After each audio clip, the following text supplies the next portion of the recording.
நினைவுகளெல்லாம் ஆண்டவர் அறிஞ்சிருக்கிறாராம். அவைகள் தீமைக்கல்ல, சமாதானத்துக்கான நினைவுகளே. ஹல்லேலூயா. அப்ப நீங்க அதை நினைச்சு நீங்க என்ன செய்வீங்களாம்? நன்றி செலுத்தி ஆலயத்துல கூடி வந்து அவரை மகிமைப்படுத்துவீங்க.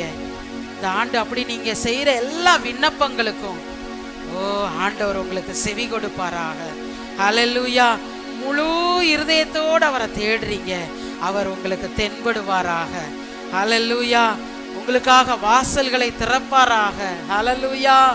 வெண்கல கதவுகள் உடைக்கப்படுவதாக, இருப்பு தாழ்பால்கள் முறிக்கப்படுவதாக, அந்தகாரத்தில் இருக்கிற பொக்கிஷங்களும் ஒளிப்பிடத்தில் இருக்கிற புதையல்களும் அவருடைய நாம மகிமைக்காக, அவருடைய ராஜ்யத்தின் வேலைக்காக, ஆலயத்துக்காக, சுவிசேஷத்துக்காக, வீடு குடும்பம் ஆசீர்வதிக்கப்பட ஹல்லேலூயா. அப்படியாக தேவ நாம மகிமைப்படுவதாக. அதுதான் அந்த எதிர்பார்த்திருக்கிற முடிவு.